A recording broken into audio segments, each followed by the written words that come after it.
Hi viewers, কেমন আছেন সবাই? আশা করি ভালো আছেন। তো আজকে আমি আপনাদের সামনে নিয়ে আসলাম পার্ক ফ্লোরাল দো পারি এর দ্বিতীয় পর্ব। এর আগের পর্বতে আমি আপনাদেরকে বলে দিয়েছি কিভাবে আপনারা এখানে আসবেন। তো তারপরেও আমি সংক্ষিপ্ত আকারে আবার বলছি, এটা হচ্ছে প্যারিস 12-তে সাতো দো ভ্যানসেন মেট্রো স্টেশনের সাথেই। এখানে মেট্রো থেকে বের হয়ে আপনার 5 মিনিট লাগবে। ঠিক সাতোর পিছনেই এই পার্কটা। যারা সবুজের সান্নিধ্যে থাকতে ভালোবাসেন, সবুজকে পছন্দ করেন, তাদের জন্য এই জায়গাটা আসলে একটা আইডিয়াল প্লেসই আমি মনে করি। তো অবশ্যই ফ্যামিলি নিয়ে কিংবা বন্ধুবান্ধব নিয়ে ঘোরার জন্য, কিংবা আপনি একাকী নির্জনে কিছু সময় কাটানোর জন্য এটা হতে পারে আপনার প্রথম চয়েস। তো চলুন আর কথা না বাড়িয়ে আমরা ঘুরে ঘুরে দেখি। আর নিতান্তই প্রয়োজন না হলে আমি আর আমার এই ধরনের একটা কণ্ঠ নিয়ে আপনাদের সামনে বারবার আর বিরক্ত করতে আসবো না। তো চলুন শুরু করি।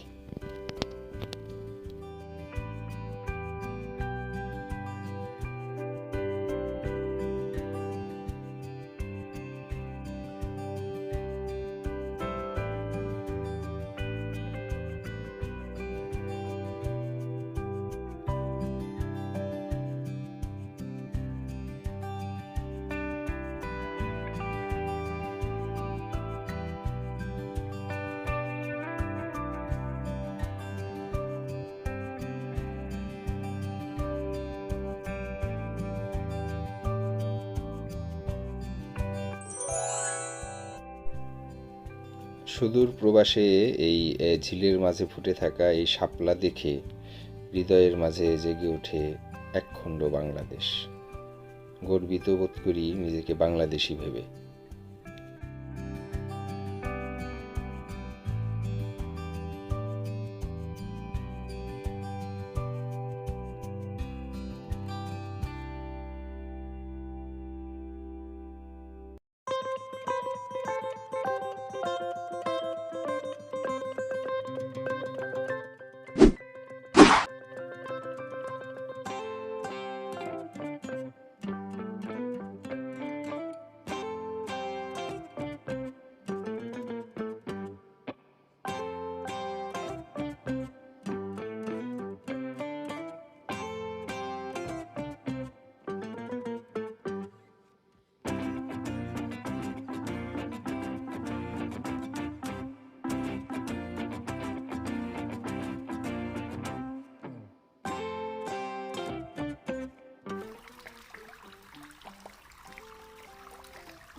এই প্রচণ্ড গরম আর রোদ মাথায় নিয়ে আপনাদের ভালো কিছু উপহার দেওয়ার প্রত্যাশায় ছুটে চলতে চলতে যখন ক্লান্ত, ঠিক তখনই হাতে একখণ্ড প্রশান্তি।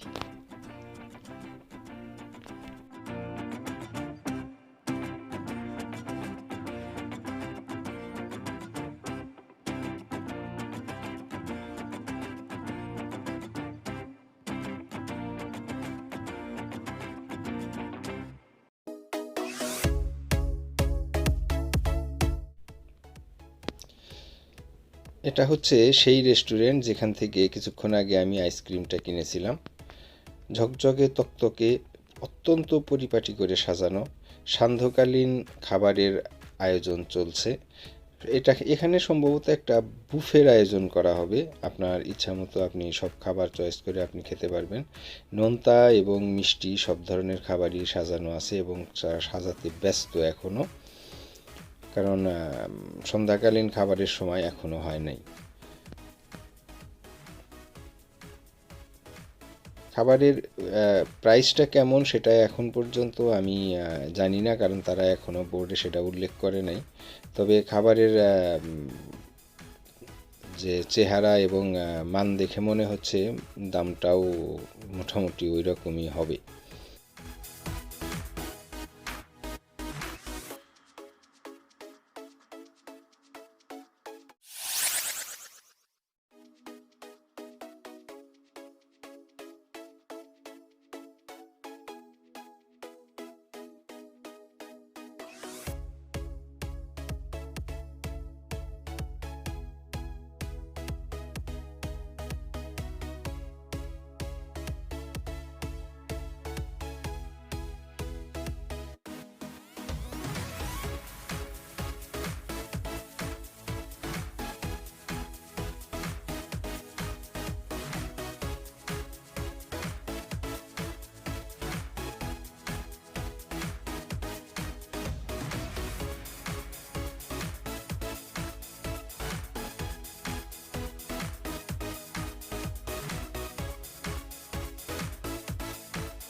মোটামুটি একটা চক্কর শেষ করে আমি এখন পার্কের বাইরে চলে এসেছি।